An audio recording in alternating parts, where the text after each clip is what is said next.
के रे बिरवा, पूजन के रे बिरवा हो।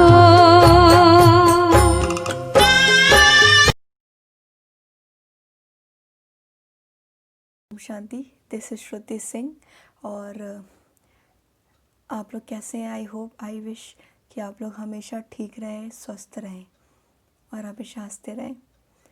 तो जैसा कि हम सभी जानते हैं कि दिवाली के 6 दिन बाद महापर्व छठ को मनाया जाता है। पहले ये त्यौहार सिर्फ बिहार और यूपी के लोग करते थे, लेकिन आज यह त्यौहार पूरे देश में प्रसिद्ध हो चुका है। ये एक त्यौहार, एक रिवाज बन चुका है लोगों के लिए। और जैसे कि हम सभी जानते हैं, आज इस वीडियो में हम छठ के जो छठ महापर्व है उसके रहस्य के बारे में जानेंगे कि एक्चुअली में हम ये फेस्टिवल क्यों सेलिब्रेट करते हैं, या इसकी मान्यता बहुत ज़्यादा, इतनी ज़्यादा क्यों है। पहले तो ये बहुत कम लोग करते थे। ये जो बिहार से बिलोंग करते हैं लोग और यूपी से बिलोंग करते हैं, उन लोगों के लिए बहुत इम्पोर्टेंट पर्व होता था। लेकिन अब ये पूरे पूरे देश में मनाया जा रहा है। हर एक लोग, किसी भी जाति धर्म के लोग इस पर्व को बहुत धूमधाम से मनाते हैं। छठ के महापर्व में डूबते सूरज और उगते सूर्य को अर्घ्य दिया जाता है। सूरज से जल आता है। सूरज की साइंटिफिक रीज़न से देखा जाए तो सूरज जब उगता है तो उसके गर्मी से एवोपरेशन होती है। एवोपरेशन की वजह से क्लाउड्स में जाके वाटर इकट्ठा होता है और फिर वो पानी बन के बरसता है, और वो पानी जो हम पीते हैं वो पानी यहीं से आता है। और सूर्य की वजह से प्लांट्स में फोटोसिंथेसिस की प्रोसेस होती है, और अगर फोटोसिंथेसिस ना हो तो प्लांट ज़िंदा नहीं रहेंगे, और ज़िंदा नहीं रहेंगे तो हमारी नीड्स कैसे कंप्लीट होगी। सूरज हमारी बॉडी के लिए, ह्यूमन बीइंग की लाइफ के लिए बहुत इम्पॉर्टेंट है। अगर सनलाइट ना हो तो हमारी बॉडी में विटामिन डी, हमारी स्किन नहीं बना पाएगी। सनलाइट से हमारी बॉडी में कैंसर होने की जो संभावना होती है वो कम होती है। सूरज की वजह से हमारी हेल्थ ठीक होती है। सनलाइट की वजह से हमारी बॉडी में जितनी डिजीज़ेज़ होती हैं वो कम होती हैं। कहते हैं कि सूर्य हमारे जीवन में, इस सृष्टि को चलाने में कितना सहयोगी है, और सूरज की किरणें लगातार लेने पे हमारी बॉडी पर क्या इफ़ेक्ट पड़ता है। तो सूरज एक तरह से उनको देवी माना जाता है, इसलिए इस पर्व को छठी मैया के रूप में कहा जाता है। और इस दिन एक शाम का अर्घ होता है और एक सुबह का अर्घ होता है, जब हम अपना आभार सूर्य के प्रति व्यक्त करते हैं। दूसरी बात, ये पर्व ही एक ऐसा पर्व है इस संसार में जिसमें अंकों का प्रयोग होता है। अंक अर्थात छठ मतलब 6, और छठ का मतलब होता है इस 5 तत्वों से दूर एक छठा तत्व है जिसे परम धाम कहा जाता है, जिसे परम धाम, शांति धाम कहा जाता है, जिसका प्रतीक है ये पर्व मनाना, जिसे हम याद करते हैं। और सूर्य, जो ज्ञान सूर्य परमात्मा है, उसकी याद में ये पर्व मनाया जाता है। इसलिए हम इस पर्व के अंदर उस छठे महातत्व, जो इस 5 तत्वों से दूर, जल थल आकाश अग्नि वायु से दूर, उस छठे महातत्व को याद करते हैं और इसके यादगार में ये पर्व मनाते हैं। लौकिक में बहुत सारी कथाएं दी गई हैं कि जब राम और सीता और लक्ष्मण जी जब 14 वर्ष का वनवास काट कर आए थे, तो ऋषियों ने उन्हें रावण के पाप से मुक्त होने के लिए ये पर्व उनसे रखवाया था, ये पर्व उनसे करवाया था। और बोलते हैं कि जब छठ महापर्व की शुरुआत महाभारत काल से हुई। इसमें जो सूर्यपुत्र कर्ण थे वो सूर्य के बहुत बड़े भक्त थे और उन्होंने सूर्य की आराधना की थी, और वो ऐसे ही सुबह, शाम और सुबह सूर्य को अर्घ्य देते थे। और उनकी मनोकामना भी पूर्ण होती थी। और कहते हैं जब पांडव अपना सारा राजपाट जुए में हार गए थे तो द्रौपदी ने उनको वो राजपाट दिलाने के लिए यह सूर्य छठी का व्रत किया था, और जिससे उनका सारा राजपाट उन्हें मिल गया था और उनकी सारी मनोकामना पूर्ण हुई थी।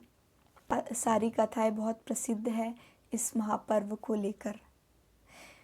और छठ जब होता है तो उस दिन सभी की मनोकामना पूर्ण होती है, क्योंकि इस पूरे देश में एक संकल्प से सभी आत्माएं उस परमात्मा का ध्यान करके उस सूर्य का शुक्रिया अदा करते हैं।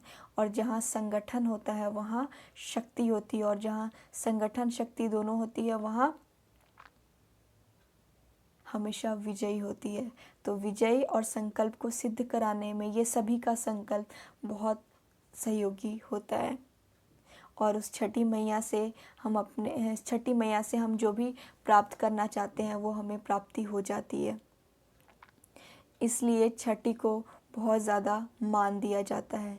छठ पर्व बहुत धूमधाम से मनाया जाता है। पूरे दिन रात गाने चलते हैं, सभी लोग सूप में प्रसाद लेके जाते हैं, तो सब कुछ। और इस पर्व को बहुत पवित्रता और बहुत शुद्ध हृदय से किया जाता है, क्योंकि ये पर्व 4 दिन चलता है। ठीक है, नहा खाए, खरना और 2 अर्घ, एक शाम का और एक सुबह का। ये पर्व एक ऐसा पर्व है जिसमें डूबते हुए सूर्य को भी अर्घ्य दिया जाता है, अर्थात प्रकृति को भी धन्यवाद दिया जाता है। डूबते सूरज और उगते सूरज दोनों को अर्घ्य दिया जाता है। और आपने देखा होगा कि माताएं बहनें सारे वो एक लोटे में पानी लेकर अर्घ्य देते हैं, अर्थात लोटे में पानी लेकर, और आधा शरीर उनका पानी में होता है और पानी में खड़े होकर सूर्य को जल चढ़ाते हैं। सूर्य को जल चढ़ाने की एक्टिविटी बहुत टाइम पहले से भी प्रसिद्ध है। हमारे बुजुर्ग, जो पहले से जो प्रथा चलती आ रही है उसमें सूर्य को जल देना बहुत शुभ माना जाता है। अर्थात जब सूर्य को, साइंटिफिक रीज़न ये है कि जब हम सूर्य को जल देते हैं तो जब जल जाता है और सूर्य की किरणें से, मतलब सनलाइट की रेस से वो रिफ्लेक्शन होती है और वो प्रिज्म का काम करती है वो पानी, जिससे 7 कलर्स निकलते हैं। और वो 7 कलर के जो वाइब्रेशंस होते हैं वो हमारी बॉडी के लिए बहुत ज़्यादा लाभदायक होते हैं, कहीं बहुत ज़्यादा शुद्ध करते हैं। और पानी में खड़े होकर जल देने से वो जो एनर्जी होती है वो पूरी हमारी बॉडी को डायरेक्ट जाती है। इसलिए पानी में खड़े होकर जल चढ़ाया जाता है, जल दिया जाता है। सूप में फलों को इसलिए रखा जाता है क्योंकि सूप की जो विशेषता होती है कि सूप, जब भी हमें किसी चीज़ को साफ़ करना होता है तो हम उसे सूप से साफ़ करते हैं, सूप में डाल के।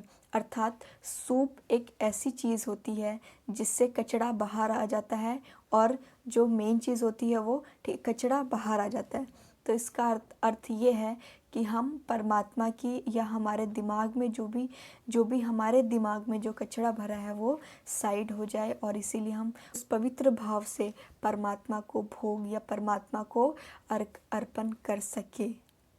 इसलिए अपने मन को शुद्ध बनाने की प्रथा, इसलिए इस सूप में फलों को और अपने जो भी प्रसाद को उसको रखा जाता है, और इसको बहुत पवित्र माना जाता है। छठ पूजा में एक अलग से कमरा बनाया जाता है जहाँ भोग बनाया जाता है, जिसमें आपके संकल्प, तन मन में भी आपके अपवित्र भाव ना आए।